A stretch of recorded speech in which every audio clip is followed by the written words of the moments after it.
केला बेचने वाली चुड़ैल।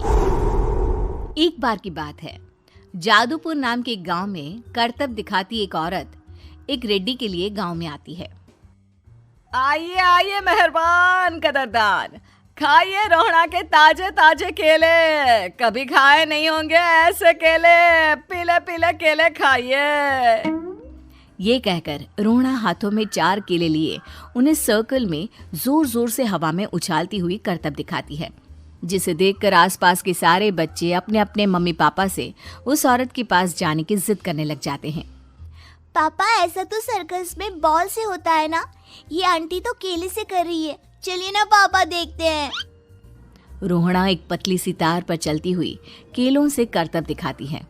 आते जाते सभी लोग बाहर रुककर उसके करतब देखते हैं और वाह वाही करते नहीं थकते। जैसे ही एक आदमी पास आकर उसे पैसे देने लग जाता है, तब वो कहती है, अरे नहीं नहीं साहब, मैं करतब तो बच्चों के मन को बहलाने के लिए करती हूँ। धंधा तो मेरा केले का है। पीछे देखो मेरी रिड्डी, जो भी मेरे केले खाएगा मेरी तरह चुस्त दुरुस्त और तंदुरुस्त हो जाएगा।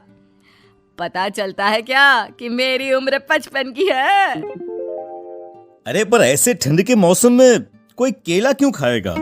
ये ऐसे वैसे केले नहीं है साहब, ये शरीर में गर्मी देते हैं। ठंड को दूर भगाए जो भी रोहिणा के केले खाए। पापा, अगर मुझे केले नहीं मिले तो मैं घर नहीं जाऊंगी। तभी उसके पापा कहते हैं कि बेटा, केले ठंड में कभी गर्मी नहीं देते। ये सब कहने की बातें हैं, सामान बेचने का तरीका है इनका। पर पिंकी नहीं मानती। मैं केले खाऊंगी।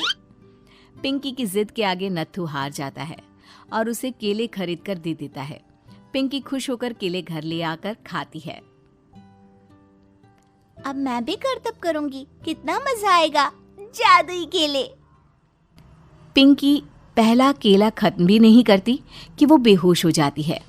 दूसरे केले से एक काला धुआं आता है और रोहड़ा चुड़ैल बनकर बाहर निकल आती है। मेरे भूतिया केले बच्चे न खाए, ऐसा हो ही नहीं सकता। जादूपुर वालों, कब तक बचोगे? आ गई हूं मैं रोहड़ा, जिसका कोई नहीं कर सकता सामना।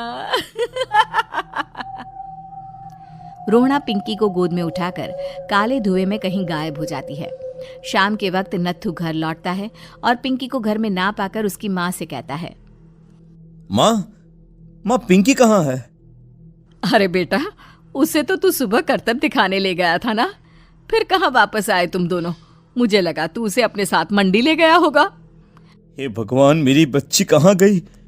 मैं उसे घर ही तो छोड़कर गया था माँ। नत्थू गांव के घर कोने में अपनी बेटी को ढूंढता है, पर उसे वो कहीं नहीं मिलती। परेशान होकर आखिर रो रो कर नत्थू हिम्मत हार कर घर लौट आता है। अगली सुबह रोहड़ा फिर से करतब दिखाने आती है और इस बार पिंकी की तरह रोनी केले खरीद लेता है। 50 रुपए दिए थे पापा ने, सारे पैसों की मैंने केले खरीद लिए हैं। अब मैं भी आंटी की तरह ही करतबबाज बन जाऊंगा। यही सोचते हुए रोनी केले खाता है और पहला अकेला केला आधा खत्म भी नहीं करता कि चुड़ैल उसके सामने आ जाती है। मेरे साथ चलने का समय आ गया है रोनी।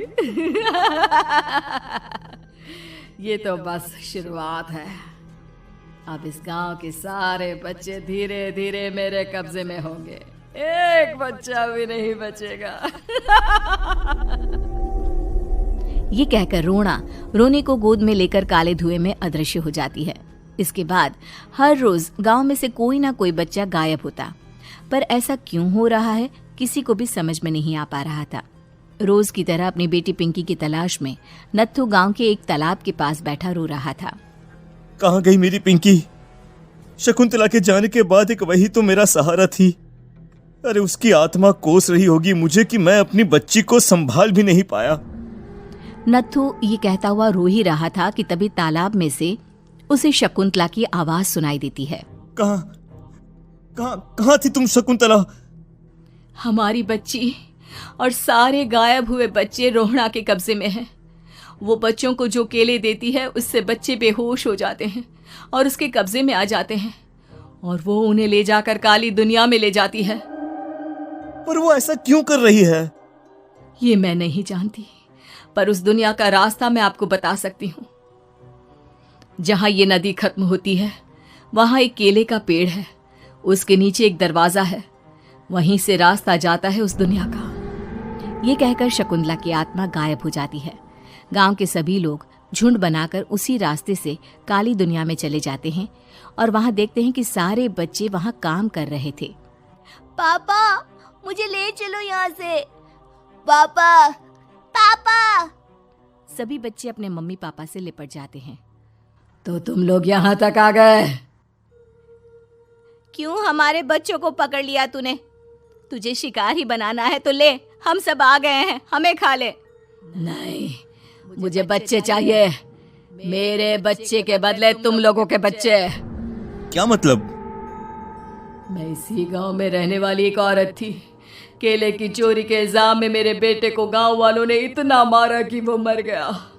उसी दिन मैंने ठान लिया कि गांव वालों का भी वही हाल करूंगी। कुछ दिन बाद बेटे के चले जाने के दुख में मैं भी मर गई और मेरी भटकती आत्मा एक चुड़ैल बन गई। और फिर मैंने बदला लिया तुम सबके बच्चे छीनकर।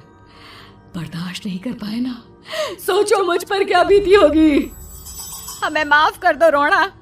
पता नहीं ये किसकी गलती थी, पर हम सभी माफी मांगते हैं। हमारी खुशियां लौटा दो, तुम भी तो एक माँ हो।